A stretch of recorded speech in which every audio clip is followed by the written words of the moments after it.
Father and son's gardening takes a turn when they unearth one item.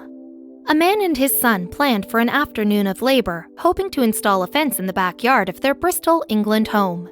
As they started working on the edge of their yard, however, they made a discovery that instantly threatened to obliterate their planned paradise. In April of 2018, Los Angeles expat Dom Lowe puttered around in his garden in true British fashion. The retired brewery director was ready to adopt all of the relaxing habits of a pensioner. Getting his gloves dirty with some gardening seemed like an idyllic start. On that sunny spring day, Dom recruited his son John to help him. The backyard space needed a facelift, and their first step in rehabbing the space involved building a fence around the perimeter. Fortunately, Dom knew his backyard contained a feature that allowed for a bit of cutting corners. He marched to a hole in the less frequented corner of his garden. The fresh ground made it an easy place to begin.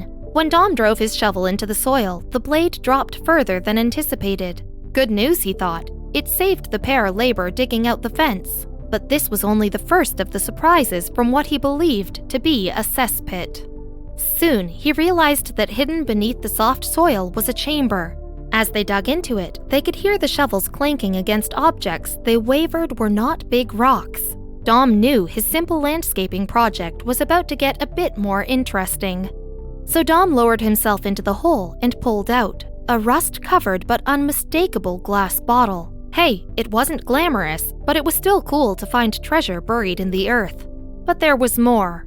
Realizing there was much more packed into the underground hideaway, John and Dom handed off one worn antique after another, including a metal iron, a kettle, colander, an OXO gravy tin, and a slew of other rusty household gadgets. The father and son were thoroughly enjoying their vintage discoveries until John reached into the earth and pulled out a cylindrical object that he couldn't identify offhand. Rather than spark up a guessing game, John saw the calculating look of understanding come across Dom's face.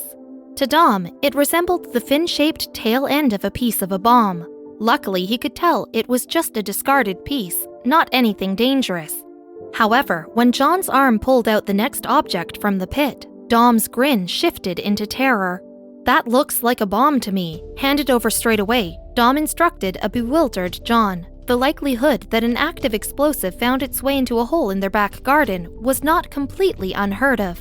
See, in the 6 months from November 1940 to April 1941, 1,299 people died as a result of bomb raids over Bristol.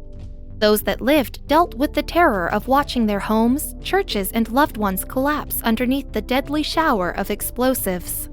The danger didn't disappear when the German planes flew past. So many bombs were recovered after World War II that the government couldn't keep track. Millions of tons of explosives were deployed over Europe, including a 4,400-pounder nicknamed Satan. To their credit, Dom and John didn't panic. They knew the history of the Bristol Blitzkrieg, but felt assured with their bustling in the pit and the age of the explosive that the bomb was surely inactive. Dom carefully placed the device on the ledge of his fence. That's when, in the most literal sense, they dropped the bomb. Dom and John watched in horror as the suspected explosive rolled off the fence and fell through the air. Both men attempted to dive out of the way, fearing the impending blast. Fortunately, they kept all of their limbs. Dom and John stood, letting out a relieved giggle as the bomb didn't explode. Still, they called the police to avoid any foolish catastrophes. Avon and Somerset police officers kept the Lowe's company while they waited for the bomb squad. The Royal Logistics Corps bomb squad swooped down over Dom's backyard. Suddenly, his humor over their find vanished. Potentially, he could have triggered an explosion and obliterated the neighborhood. He felt a twinge of relief that it was up to the experts now. On first glance, the pros confirmed the suspicions. It was a bomb, all right, a German incendiary left behind from over 70 years before.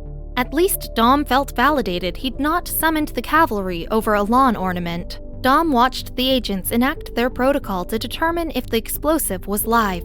They used a portable X-ray machine to examine the bomb, and thankfully, the agent cut the tension. The bomb was dormant. According to the Royal Logistics Corps, stumbling upon an inactive bomb is rather common. It was all part of the German raid tactic.